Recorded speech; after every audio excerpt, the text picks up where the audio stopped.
Olá, minha gente! Essa é a nossa 20ª aula de obrigações. Na aula de hoje vamos tratar de inadimplemento relativo. Na aula passada tratamos de inadimplemento absoluto. Lembrando que o inadimplemento absoluto é o descumprimento da obrigação, não havendo mais interesse por parte do credor em receber essa tal prestação. No inadimplemento relativo, há também o descumprimento, mas persiste o interesse no recebimento da prestação. Os dois exemplos que foram dados na aula passada de inadimplemento relativo eram o quê? Mora e violação positiva do contrato. A mora a gente vai estudar mais detidamente hoje, e a violação positiva, só lembrando, é aquela violação a um dever lateral do contrato, né? Derivado da boa-fé. Né? E aí, às vezes eu violo um dever lateral, derivado da boa-fé, implícito, por exemplo, confidencialidade. Né? Mas ainda há interesse no recebimento da prestação principal do contrato. E é por isso que alguns se perguntam, será que definir se o inadimplemento é absoluto ou é relativo, seria isso um direito potestativo do credor? Em outras palavras, é o credor que bate no peito e diz assim, ainda tenho interesse ou não tenho mais interesse? Gente, me parece normalmente que sim. Né? Então vamos aqui. De onde eu tiro essa conclusão? Do artigo 475 do Código Civil, que diz: a parte lesada pelo inadimplemento pode pedir a resolução do contrato, se não preferir exigir-lhe o cumprimento. Então veja que há uma questão de preferência aqui. Há uma questão de interesse personalíssimo aqui do credor. Se o credor achar que não tem mais interesse na prestação, certamente ele vai pedir a resolução do contrato. Se ele achar que ainda tem interesse na prestação, ele vai exigir o cumprimento. Aqui, então, no início do artigo 475, embora a gente esteja falando de contratos, mas a parte lesada pelo inadimplemento pode pedir a resolução do contrato, porque ela entendeu que o inadimplemento foi absoluto. Ou, se ela entender que o inadimplemento foi relativo, ela pode exigir o cumprimento do contrato. Entendem bem aí como é que fica a ideia de inadimplemento absoluto ou relativo? Mas a parte final também é interessantíssima, cabendo, em qualquer dos casos, indenização por perdas e danos. Então, tanto no inadimplemento absoluto quanto relativo, é possível pensar-se numa indenização. Tá?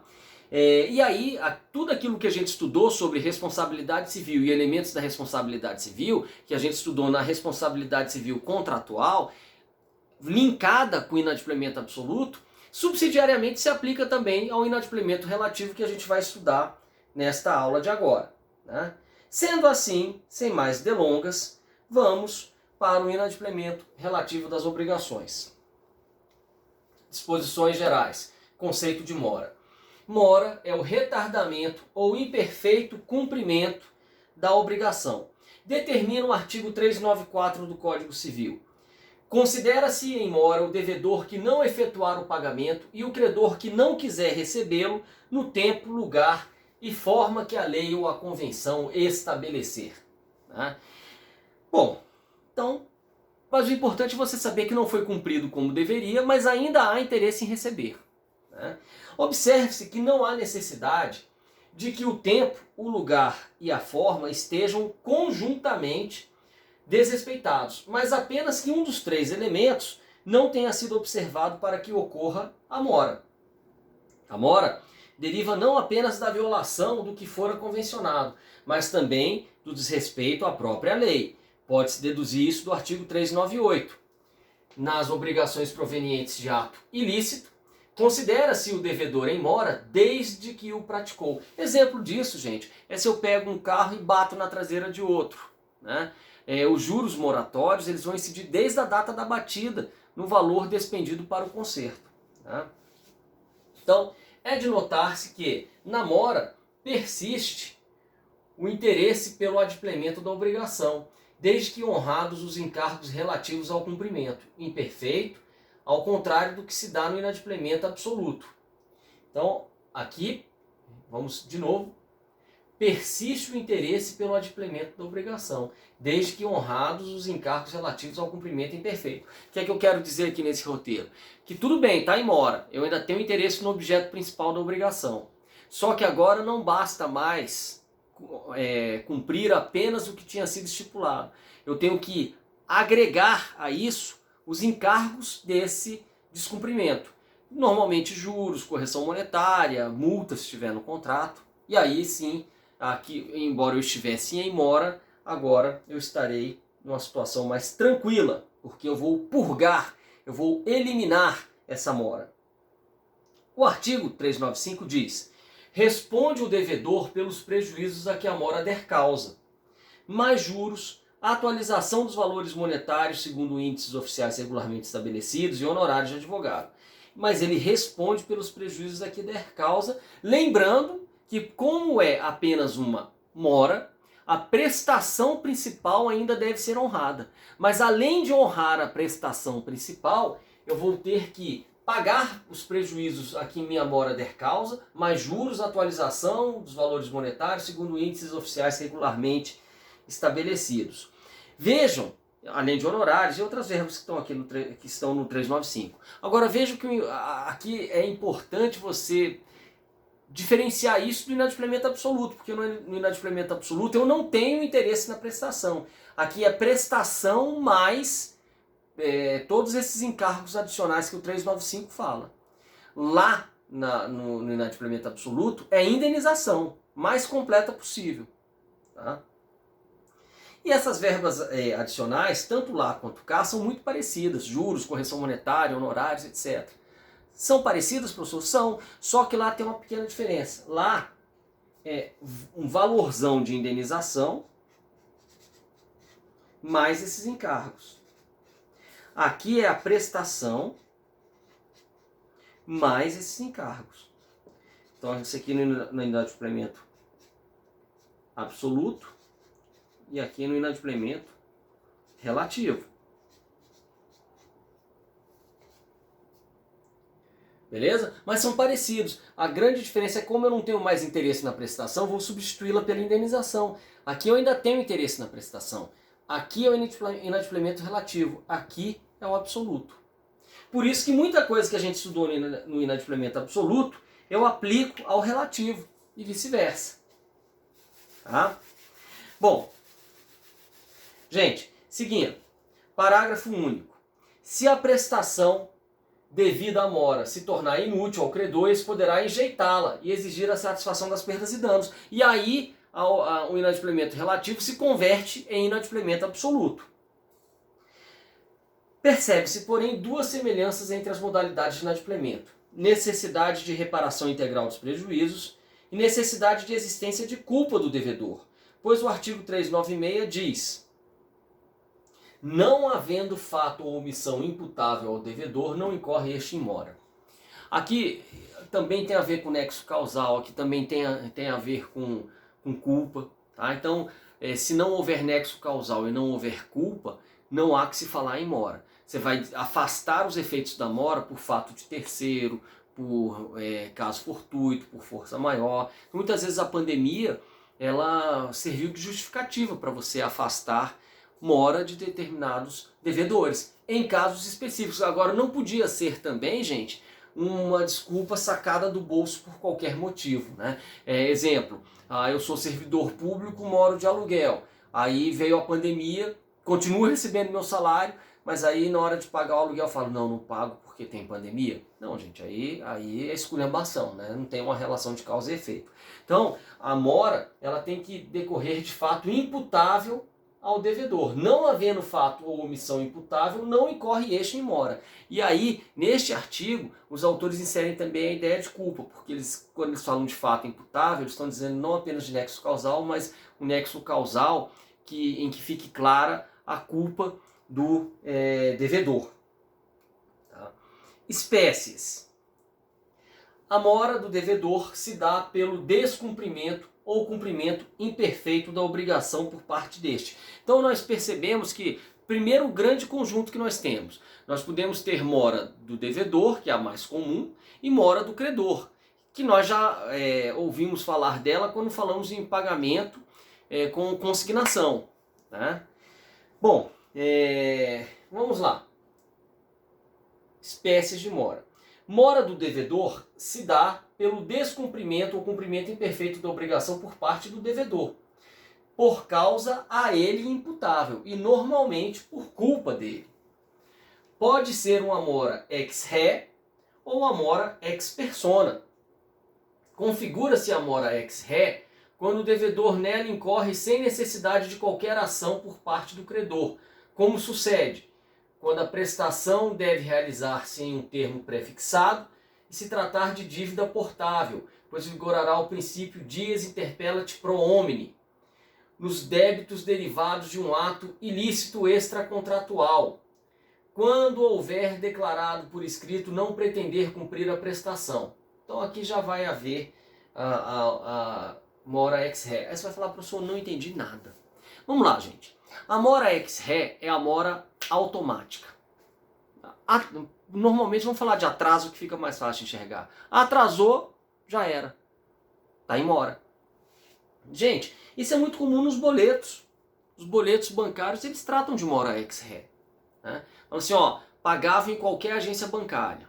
Né? Então não é pagável no domicílio do devedor com o credor tendo que ir lá buscar. Aliás, isso está meio fora de moda. Hoje em dia, com a tecnologia, as coisas elas são basicamente virtuais. Né? Embora a lei fale que as dívidas normalmente elas são quesíveis, né? E portanto honradas no domicílio do devedor, nós temos hoje com a tecnologia essa multiplicidade de locais para o pagamento da dívida, né? Principalmente por meio de tecnologia com boletos bancários que podem ter as dívidas pagas até por celular, né?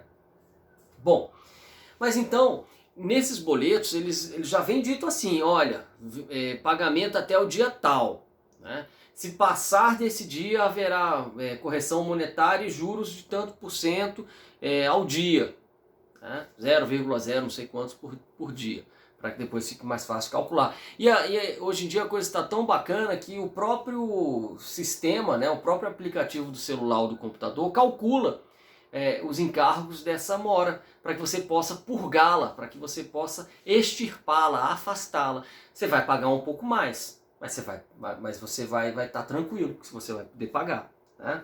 Então, essa mora do boleto é a mora ex re, é a mora automática, é aquela mora que não precisa de nenhuma manifestação outra do credor para dizer que o devedor já está em mora. Ele está automaticamente em mora, mora ex re. Tá?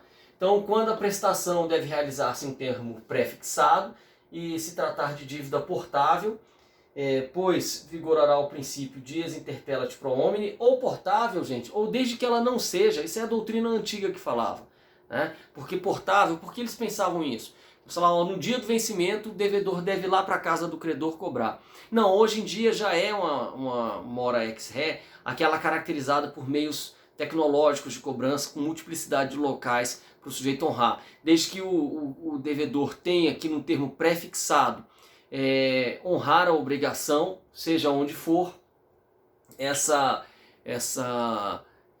mora, caso ele não tenha adimplido a prestação, será uma mora ex re e vigorará o princípio dies interpellat pro homine, ou seja, o próprio dia fará a interpelação, né, no lugar do credor. Nos débitos derivados de um ato ilícito extracontratual, a gente viu também que já a mora é automática, na data do evento o sujeito já está em mora. Né? Isso aqui está no artigo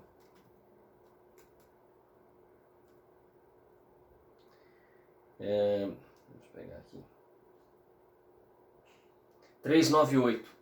Nas obrigações provenientes de ato ilícito, considere-se o devedor em mora automaticamente desde que o praticou. Então, essa mora, quando eu penso em a mora é automática, não precisa de mais nada, o cara já vai estar em mora, é uma mora ex re. Tá? Mora do devedor ex re.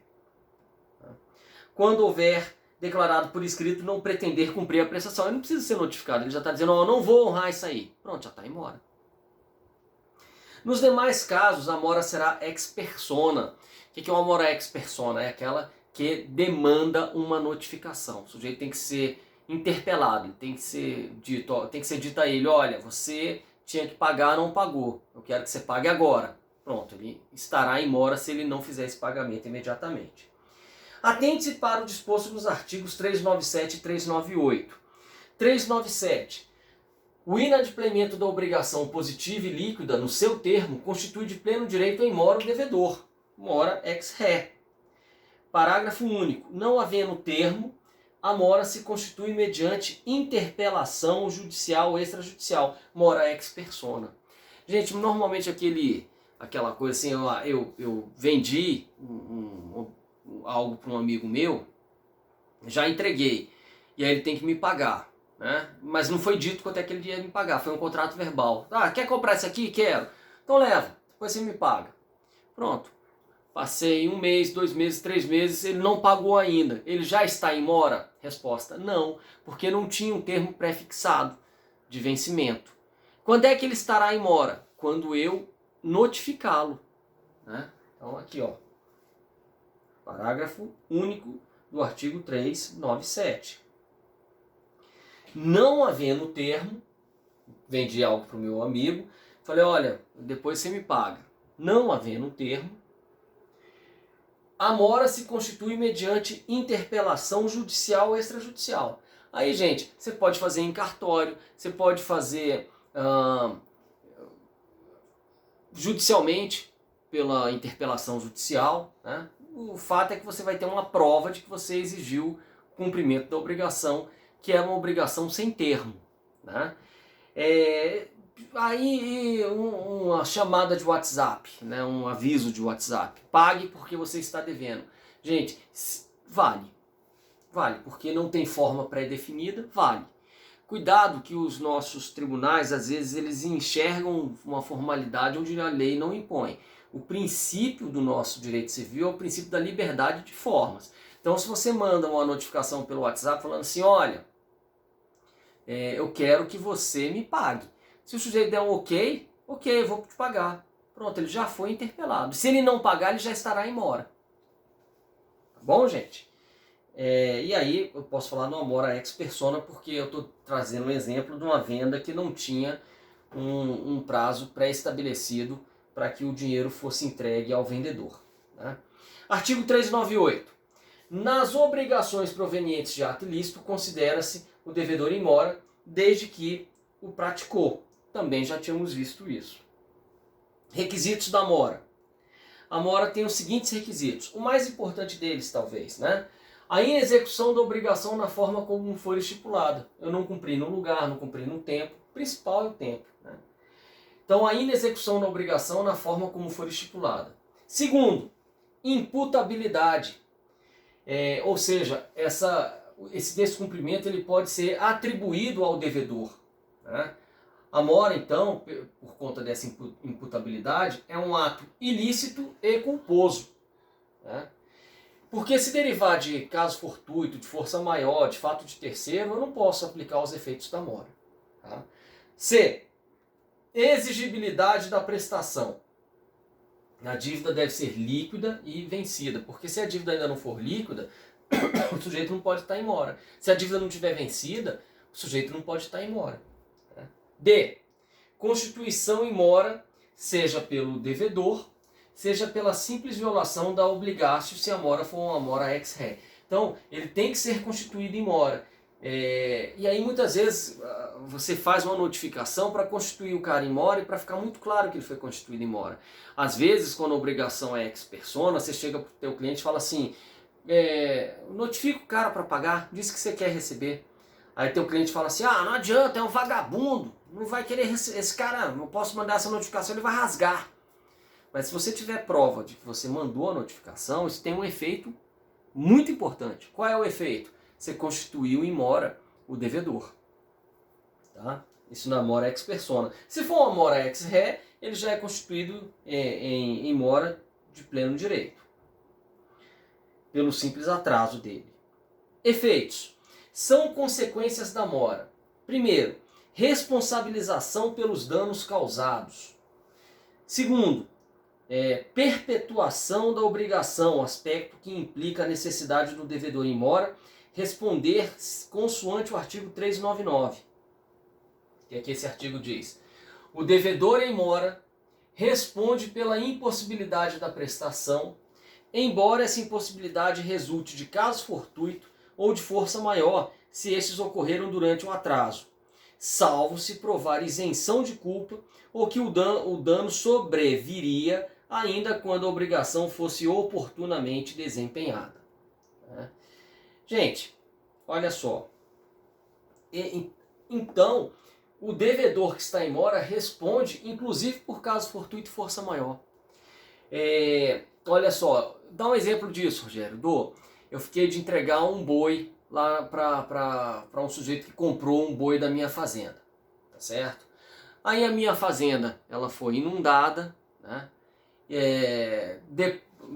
Melhorar o exemplo. Eu tinha que entregar o boi no dia 10. Tá? 10/10. Tá?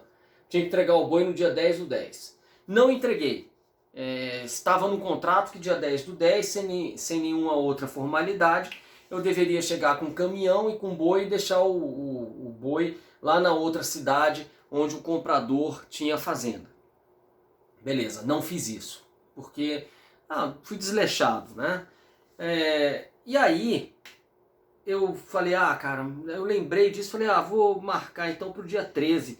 Já chamei o caminhoneiro, dia 13 ele entrega. Só que no dia 11, uma barragem se rompeu, a fazenda foi inundada e todos os meus bois morreram, inclusive o que eu entregaria. Né? Gente, olha só, rompeu uma barragem longe da minha fazenda. Eu não tive nenhuma participação nisso. Realmente isso foi um caso fortuito, uma força maior. Tá? Olha só, isso para mim era imprevisível, não tinha como me proteger disso, eu não tive culpa por isso. Era o caso clássico de invocar caso fortuito ou força maior para o descumprimento dessa obrigação. Acontece que a barragem rompeu no dia 11 e eu tinha prometido por contrato entregar o boi no dia 10. Eu posso invocar caso fortuito aí, minha gente? Resposta: não. O devedor em mora responde pela impossibilidade da prestação, embora essa impossibilidade resulte de caso fortuito ou de força maior. Agora, vamos supor que o comprador do boi fosse meu vizinho e a barragem rompida matou todos os animais da minha fazenda e matou todos os animais da fazenda dele. Se eu tivesse cumprido essa obrigação no dia 10, esse boi estaria vivo? Não, ele morreria do mesmo jeito, porque todos os animais que estavam na fazenda do meu vizinho também morreram. Então aqui, olha só. O devedor em mora responde pelo caso fortuito e pela força maior. Se estes ocorreram durante o atraso, ok. Salvo se provar isenção de culpa ou que o dano sobreviria ainda quando a obrigação fosse oportunamente desempenhada. Gente, salvo se provar isenção de culpa na mora. Por exemplo, eu tinha que entregar dia 10. Só que caiu uma barreira no dia 11 e a minha fazenda ficou isolada. E no dia 12 veio a inundação e morreram todos os bichos. Aí eu não tive culpa pela mora. Aí eu não respondo. Tá? Ou a outra defesa plausível é eu mostrar que ainda que eu tivesse cumprido, o mesmo evento danoso que me assolou, assolaria o credor e não adiantaria de nada ter cumprido oportunamente a obrigação. Tá? Beleza, minha gente? Então, dito isto, vamos falar agora sobre mora do credor. Tá? A mora do credor representa um ato de falta de colaboração pelo credor. Ele se recusa a receber a obrigação oportuna e corretamente adimplida. São seus requisitos. Então, veja que coisa bizarra, gente. É meio maluco você pensar em mora do credor, né? O cara hoje em dia tá todo mundo doido para receber. Mas às vezes tem uns malucos que não querem. Por quê? Porque às vezes eles querem romper o contrato. Olha onde é que é mais comum isso. O cara fala assim, eu tenho que... Vamos lá, eu não quero ter que entregar esse meu boi pro fulaninho. Eu ia fazer uma permuta com o fulaninho. Né? O fulaninho tá tentando me entregar o boi e eu tô me recusando a receber. Tô inventando desculpa para não receber. Por quê? Porque depois eu vou entrar na justiça e dizer que ele não me entregou na data certa. Vou ser malandrão, vou mentir. Falou, olha, ele tinha que ter deixado o boi lá para mim no dia 12. Até hoje o boi não chegou. E aí eu não tive uma conversa de WhatsApp, nada que pudesse provar que quem não quis receber o boi fui eu. Então fui malandrão, eu forcei essa situação. Entendem isso? Às vezes o credor quer forçar um aparente descumprimento da obrigação pelo devedor para invocar o artigo 475, e falar, ó, fui lesado pelo inadimplemento, eu quero a resolução do contrato. Muitas vezes o credor faz isso. E aí, gente, vem aquela história. O devedor esperto, ele não deita em berço esplêndido. Porque tem muito devedor que faz assim, não quer receber, não é? Azar o teu. E depois é surpreendido por uma ação de resolução de contrato. Aí ele fala, mas o cara não quis receber. Eu já tinha conversado com vocês quando falei de consignação em pagamento. Quer que o juiz responde? Tudo bem, o cara não quis receber e ficou por isso mesmo, malandrão, bonitão. Né? Aí, você não podia ter consignado o objeto estipulado? Podia. Entende? Então, vejam que a ideia da consignação em pagamento ela está intrinsecamente relacionada com a mora do credor. É muito importante a mora do credor, né? É uma das hipóteses mais relevantes para que você possa fazer a consignação em pagamento. Né? Então, quais são os requisitos da mora do credor? Vencimento da obrigação, oferta da prestação e injustificada recusa em receber. Porque se a recusa for correta, não haverá mora do credor. O sujeito tentou entregar um objeto defeituoso. Não recebo. Tá? Constituição em mora pela consignação da coisa, como determina o artigo 337, que diz o quê? O depósito requerer-se-á no lugar do pagamento, cessando tanto que se efetue para o depositante os juros da dívida e os riscos, salvo se for julgado improcedente. Tá? Beleza, então vejam que a mora do credor é importante que você saiba que ela existe, porque constatada a mora do credor, o devedor verdadeiramente honesto e inteligente, ele vai consignar a coisa. E inclusive os custos dessa consignação ele vai cobrar do credor malandrão. Beleza, gente? Então acho que isso aí não tem maiores traumas aí para a gente compreender. Efeitos. Determina o artigo 400. A mora do credor subtrai o devedor isento de dolo a responsabilidade pela conservação da coisa. Então veja, gente, aqui muito cuidado com isso. Eu tentei entregar o objeto, o credor não recebeu. Qual é a principal consequência? Se eu não estou em mora, tá? Se a mora é do credor, eu estou dispensado da conservação da coisa. Né? Então, a mora do credor subtrai o devedor isento de dolo a responsabilidade pela conservação da coisa. Mas eu não posso agir de má fé. Vejam que isso aqui é uma situação muito provisória. Porque eu tenho o dever de consignar. Então, se eu tenho um boi que eu tenho que entregar, eu também não vou parar de dar comida para esse boi, porque aí eu estou dolosamente matando esse boi. Tá certo, gente? Mas eu não tenho mais o dever de conservar, de ficar gastando com vacinas adicionais, né, não indispensáveis. Né? Eu não preciso fazer aquele plus. Né? Não preciso tratar com o mesmo zelo que eu trataria, mas eu não vou agir também dolosamente para deixar o objeto perecer. É um equilíbrio tênue. Por isso que é uma situação muito provisória. Por isso que o ideal é você consignar o objeto e se livrar dessa encrenca. Para você se livrar dos riscos da coisa. Tá? Então, a mora do credor subtrai o devedor isento de dolo a responsabilidade pela conservação da coisa. Obriga o credor a ressarcir as despesas empregadas em conservá-lo. Você não é obrigado a manter um grau máximo de conservação, mas o mínimo para evitar o perecimento você vai fazer. Só que o mínimo para evitar o perecimento vai lhe gerar despesas, e essas despesas têm que ser ressarcidas. E sujeita-o a recebê-lo pela estimação mais favorável ao devedor. Então, se o preço oscilou, esse risco do preço passa a ser do credor. Foi combinado que o boi valia 100 mil, que era um boi campeão, mas houve mora do credor e quando foi entregar o boi na cotação ali já estava valendo 200 mil. O devedor pode falar, olha, você é obrigado a receber pela estimativa mais favorável, né? Se o seu valor oscilar entre o dia estabelecido para o pagamento e da efetivação. Ou seja, gente, também existem algumas consequências nefastas para o negligente credor que incorrer em mora. Tá? Em outras palavras, ao se afirmar que ele está isento da conservação da coisa, não se pretende que a deixe abandonada, porque aí, gente, que ele fala assim, salvo se agir com dolo. Não é obrigado a conservar, mas não responderá pelo perecimento, a menos que haja com dolo. Olha aqui.